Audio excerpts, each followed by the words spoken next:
Buenos días, hermanos. Hoy 3 de mayo la Iglesia celebra la fiesta de dos apóstoles del grupo de los 12, los santos Felipe y Santiago el Menor. Felipe era oriundo de Betsaida, de Galilea, donde Jesús realizó la multiplicación de los panes, la primera de ellas, en la otra parte del lago de Tiberíades o de Galilea. San Juan habla de él varias veces en el Evangelio. Narra que el Señor Jesús llamó a Felipe al día siguiente de las vocaciones de Pedro y Andrés. De los evangelios se deduce que el santo respondió al llamado del Señor. Escritores de la iglesia primitiva y Eusebio, historiador de la iglesia, afirman que San Felipe predicó el evangelio en Frigia y murió en Hierápolis. Papías, otro padre de la iglesia, obispo de Hierápolis, supo por las hijas del apóstol que Felipe, a él se le atribuía el milagro de la resurrección de un muerto.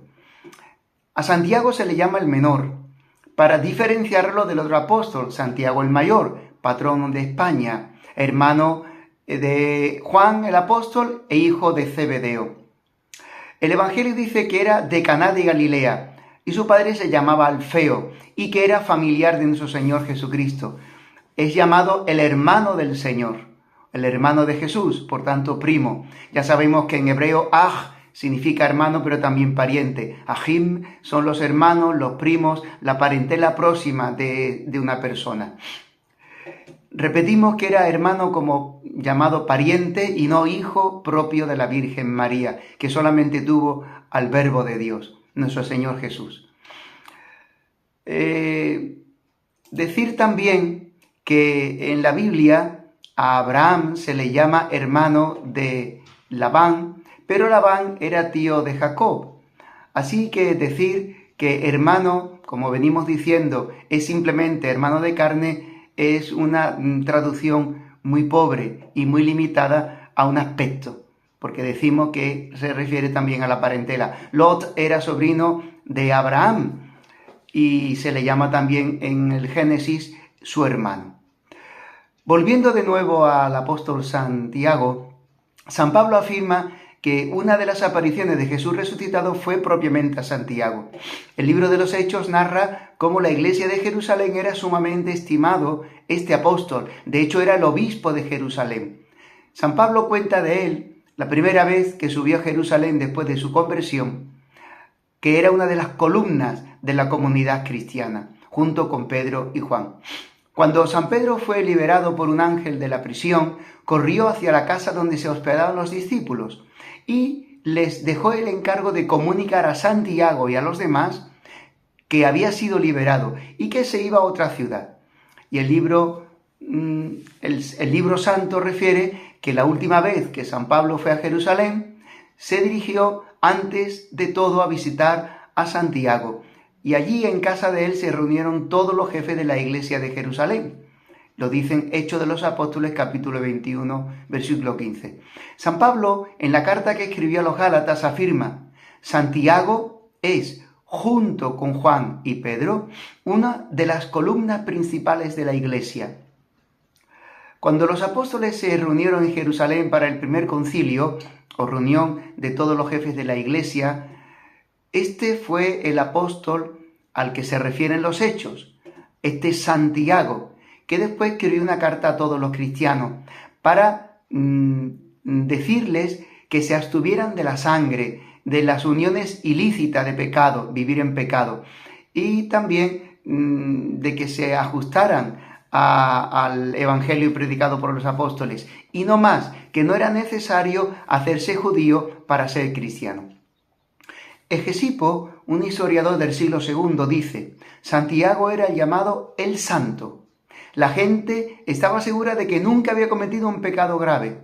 Jamás comía carne ni tomaba licores. Pasaba tanto tiempo arrodillado rezando en el templo que al fin se le hicieron callos en las rodillas. Rezaba muchas horas adorando a Dios y pidiendo el perdón al Señor por los pecados del pueblo. La gente le llamaba el que intercede por el pueblo. Muchísimos judíos creyeron en Jesús, movido por su palabra y por su predicación, y por su propio ejemplo. Por eso el sumo sacerdote Anás II y los jefes de los judíos, un día de gran fiesta y de mucha concurrencia, le dijeron: te rogamos que ya que el pueblo siente por ti gran admiración, te presentes ante la multitud y le digas que Jesús no es el Mesías, el Redentor. Santiago se presentó ante el gentío y les dijo: Jesús es el enviado de Dios para la salvación de los que quieran salvarse. Y lo veremos un día sobre las nubes, como dice el Evangelio, sentado a la derecha de Dios.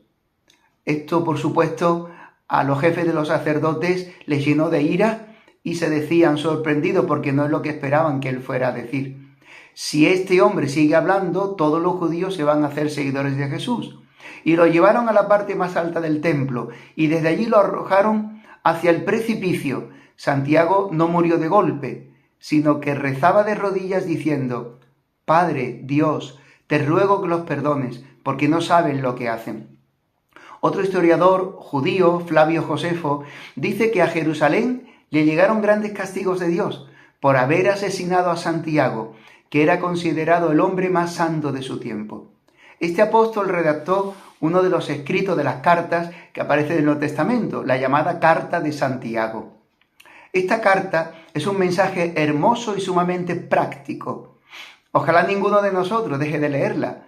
Se encuentra al final de la Escritura, de la Biblia. Allí dice frases tan importantes como estas: si alguien se imagina ser persona religiosa y no domina su lengua, se equivoca, y su religión es vana. O también: oh ricos, si no compartís con los pobres sus riquezas, preparaos a grandes castigos del cielo. O también: si alguno está triste, que rece.